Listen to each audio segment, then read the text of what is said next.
ابن مسعود کہتے ہیں جب کوئی آدمی اللہ سے سوال کرنے کا ارادہ کرے تو پہلے وہ اللہ کی ایسی حمد و ثنا بیان کرے جو اس کے لائق ہے، پھر نبی صلی اللہ علیہ وسلم پر درود بھیجے، اس کے بعد دعا کرے۔ اس طرح کرنے سے ممکن ہوگا کہ وہ کامیاب ہو جائے، یعنی اپنی مطلوبہ چیز کو پا لے، اس کی دعا قبول ہو جائے۔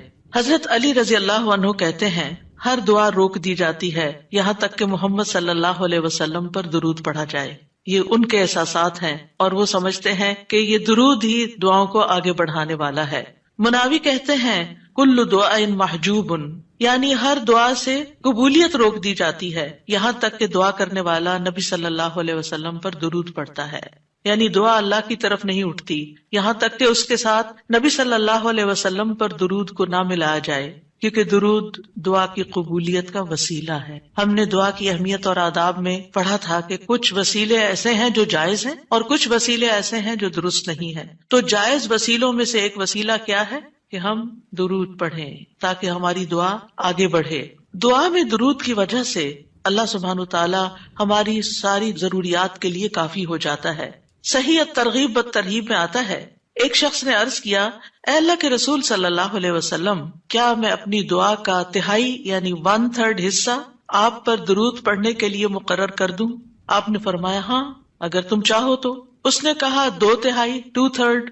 آپ نے فرمایا ہاں اگر تم چاہو۔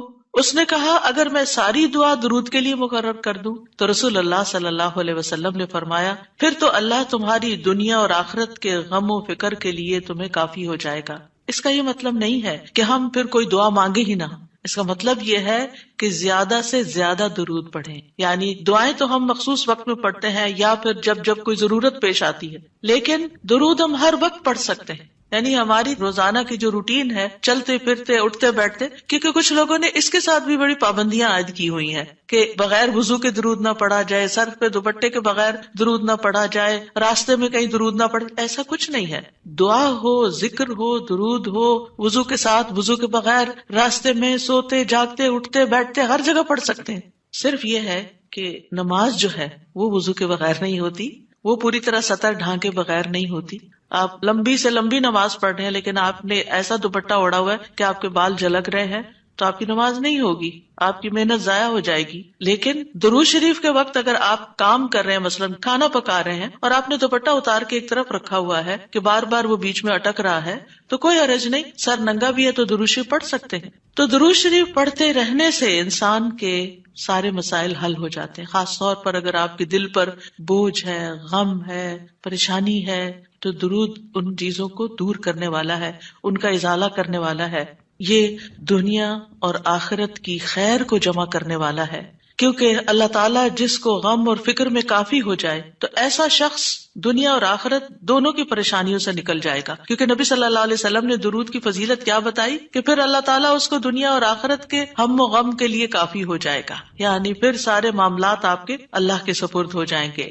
یعنی اذن یکفیک اللہ ما اہمک، تمہاری دینی، دنیاوی، اخروی معاملات، ہر چیز میں جو پریشانیاں ہیں انشاءاللہ وہ دور ہو جائیں گی۔ اس کی وجہ کیا ہے؟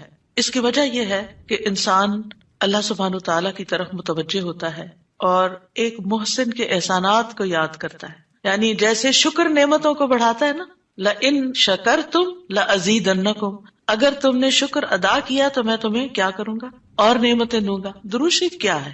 اگر آپ غور کریں تو درود کیا ہے؟ درود دراصل نبی صلی اللہ علیہ وسلم کے ہم پر جو احسانات ہیں کہ آپ نے ہمیں ایمان سے روشناس کیا، قرآن سے روشناس کیا، حکمت سے روشناس کیا اور ہماری خاطر دعائیں کی، بے شمار احسانات ہیں نا آپ صلی اللہ علیہ وسلم۔ آج ہم آپ کو کیا بدلہ دے سکتے ہیں؟ کس شکل میں بدلہ دے سکتے ہیں؟ ہم آپ کے لیے کیا کر سکتے ہیں؟ ہمارے والدین ہمارے ساتھ احسان کرتے ہیں تو ہم ان کی خدمت کرتے ہیں، ہم ان کو کچھ پکا کے دے دیتے ہیں، ہم ان کو کچھ کھلا دیتے ہیں، ہم ان کو کچھ گفٹ دے دیتے ہیں، یعنی مختلف طریقے سے ماں باپ کو خوش کرنے کی کوشش کرتے ہیں، چاہے انہیں ضرورت ہو یا نہ ہو۔ ہم سب ایسے ہی کرتے ہیں نا، یعنی ہم یہ تھوڑی دیکھتے ہیں کہ ان کو اس وقت ہمارے لاڈ پیار کی ضرورت ہے یا نہیں ہے، وہ دکھی ہے، پریشان ہے یا نہیں ہے۔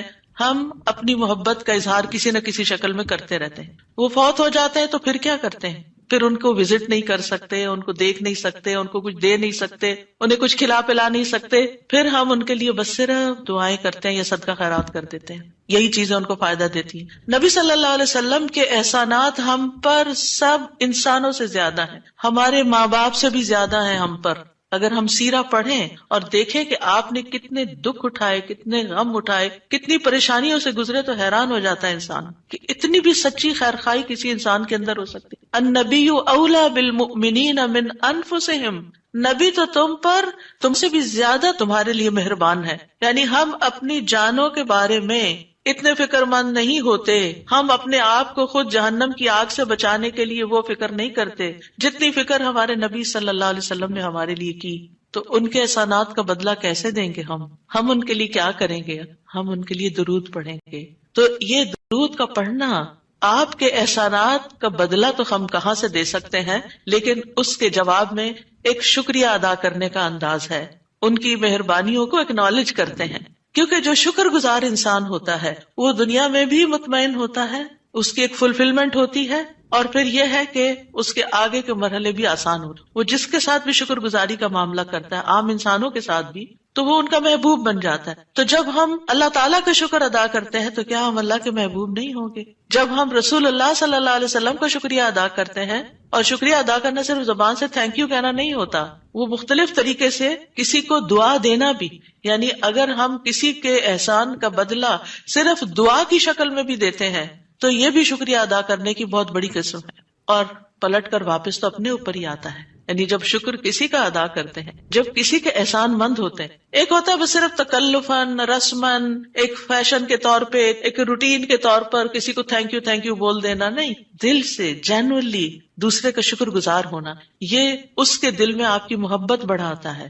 اس میں آپ کی نیت یہ نہیں ہوتی کہ وہ مجھ سے محبت کرے، نہیں، آپ اس کو اکنالج کر رہے ہوتے ہیں، اس کا احسان مان رہے ہوتے ہیں، اور اللہ تعالیٰ اس کے دل میں آپ کی محبت ڈال دیتا ہے. اور جو ناشکرے انسان ہوتے ہیں، جو ناقدرے ہوتے ہیں، سب سے پہلے تو ہم اللہ ہی کے حق میں ناقدرے، وما قدر اللہ حق قدری، ہم نے اللہ کی قدر ہی نہیں کی جیسا قدر کرنے کا حق ہے. ہم نے نبی صلی اللہ علیہ وسلم کی قدر ہی نہیں کی جیسا کہ قدر کرنے کا حق ہے. تو ہماری یہ تسبیحات اور ہمارا یہ درود شریف اس قدر کی طرف بڑھنے کا ایک چھوٹا سا جسچر ہے کہ ہم واقعی اس بات کو مانتے ہیں کہ ان کے ہم پر احسانات تھے. لہٰذا جب ہم درود پڑھتے ہیں تو اس کا مطلب یہ ہے کہ ہم نے باقی چیزیں چھوڑی اور ہم آپ کا حق ادا کرنے کی طرف متوجہ ہو گئے.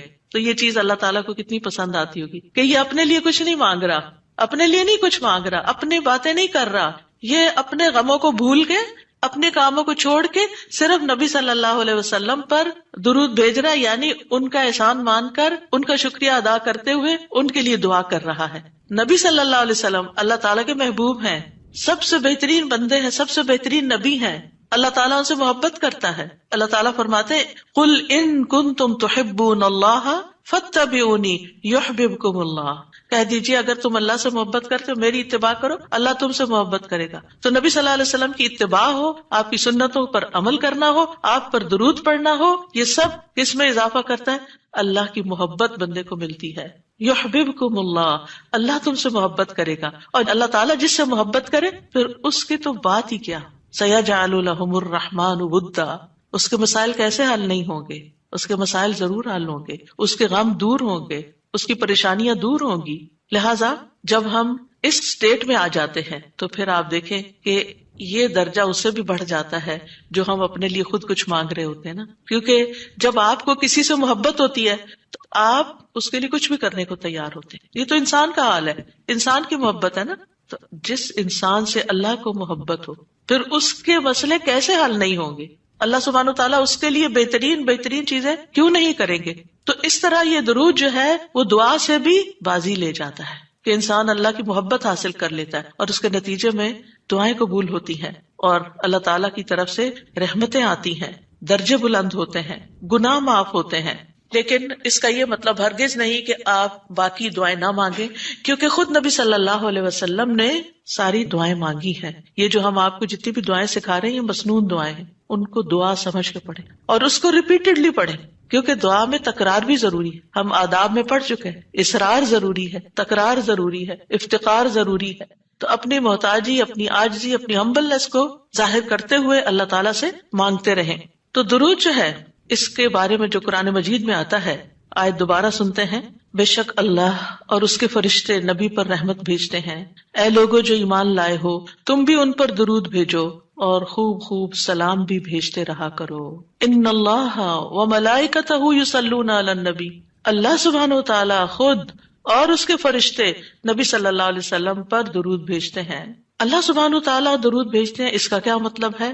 یعنی اللہ سبحانہ وتعالی ملائے اعلیٰ میں، آسمانوں کی بلند مجلس میں اپنے بندے، اپنے نبی محمد صلی اللہ علیہ وسلم کی تعریف کرتے ہیں، ان کے بلند مرتبے اور ان کی بلند شان کی خبر دیتے ہیں۔ اللہ تعالیٰ ان کی خود تعریف کرتے ہیں، ثنا کرتے ہیں، آپ پر رحمتیں اور برکتیں نازل کرتے ہیں۔ اور فرشتے بھی درود بھیجتے ہیں، جیسے فرشتے تسبیح کرتے ہیں نا، اور جیسے کائنات کی باقی چیزیں سب اللہ کی حمد و ثنا کرتے ہیں، تو نبی صلی اللہ علیہ وسلم پر بھی فرشتے درود بھیجتے ہیں۔ اور ان کا درود بھیجنا کیا ہے کہ آپ کے لیے رحمت اور مغفرت اور بلندی درجات کی دعا، یعنی ایک تو فرشتے ایمان والوں کے لیے دعا کرتے ہیں، دوسرا یہ کہ فرشتے نبی صلی اللہ علیہ وسلم کے لیے خاص دعائیں کرتے ہیں